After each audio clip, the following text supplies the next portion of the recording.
রাজনৈতিক দলগুলো কি নারীদের যথেষ্ট সুযোগ দেয়, নাকি এখনো পুরুষকেই প্রাধান্য দেয় বেশি, এবং কেন দেয়? আগেই বলেছি, এখনো আমরা সেই আগের মতো আমরা সুযোগ পাই না, সুযোগ দেওয়া হয় না, পুরুষরাই প্রাধান্য পায়। সেটা আমি আগেই বললাম যে আসলে পুরুষদের তো ওরা সংখ্যাও বেশি, যে কারণে তাদেরকে বিভিন্ন পদে রাখতে হয়।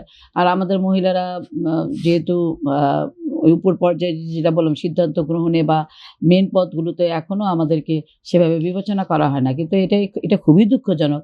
যারা আমরা একসাথে ছাত্রদল করেছি অথবা যারা আমাদের জুনিয়র, দেখা গেল তারা পদবিতে আমাদের চেয়ে এগিয়ে যায়।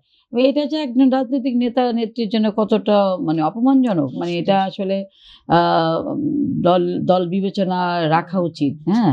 আমরা আমি মনে করি যে যারা মানে ধরেন আমরা একসাথে রাজনীতি করেছি, দেখা যায় আমার সাথে যারা রাজনীতি করেছে তারা এখন দলের মিনিমাম যুব মহাসচিব।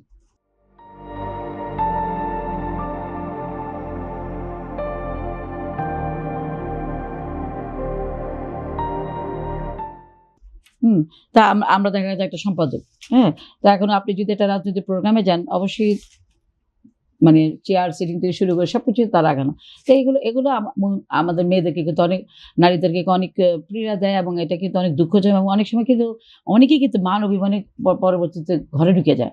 মানে এটা অনেকে সহ্য করতে পারে, অনেকে পারে না, যে এইভাবে আর কতদিন রাজনীতি করব, চেয়ার পাই না বা আমরা সেখানে বসতে পারি না বা আমাদেরকে সেভাবে ডাকা হয় না, বক্তৃতার সুযোগ পায় না। একটা সময় কিন্তু তারা মানে সেভাবে নিজেদেরকে ব্যস্ত রাখতে পারে না, এবং পরিবারেও কিন্তু এটা, এই যে পরিবারের কথা বললেন, পরিবারেও কিন্তু সেখানে প্রশ্নের সম্মুখীন হয়। বিকজ আমরা যখন রাজনীতি করি, আমরা পরিবার থেকে পরিবারের সহযোগিতা নিয়ে করি, এবং অনেকটা সময় আমরা রাজনীতিতে দেই। সেখানে কিন্তু আমার বাচ্চারা, আমার বাবা-মা, আমার শ্বশুর-শাশুড়ি, আমার অনেকেই কিন্তু আমাকে স্যাক্রিফাইস করে। যে কারণে কিন্তু আমরা এই সময়টা আমরা দিতে পারি। তো যখন প্রাপ্তির ক্ষেত্রে দেখা যায় যে আমি সেই প্রাপ্তিটা পাই না, এটা কিন্তু পরিবারের সবচেয়ে বেশি এফেক্ট হয়। এবং যখন একজন নারী এই পরিস্থিতিতে পড়ে, তখন সে নিজেকে সামাল দেওয়ার চেয়ে পরিবারের সামালটা কিভাবে দিবে এটা নিয়ে বেশি চিন্তা করে।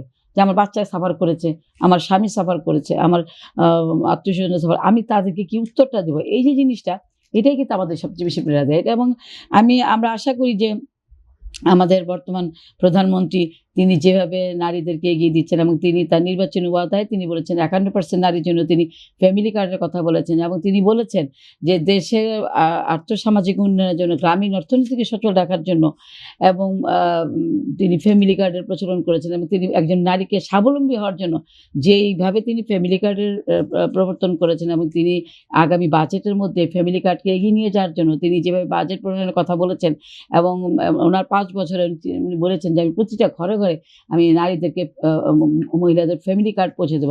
আমি এটা মনে করি যে এটা বড় ধরনের আমাদের সফলতা।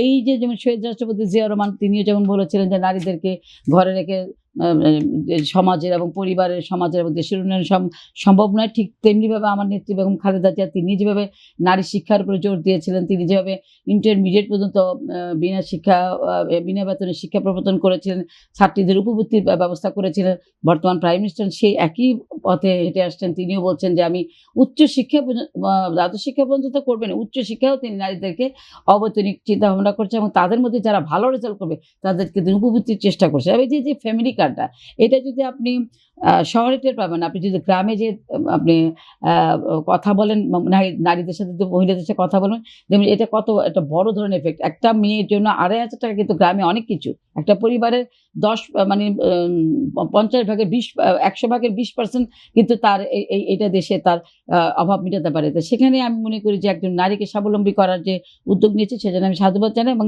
এর মাধ্যমে আমরা বিরোধী দলকেও নির্বাচনের সময় দেখেছি তারা আমাদের এটাকে কটাক্ষ করেছে, ফ্যামিলি কার্ড হবে না, এসে অনেক কিছু বলেছে।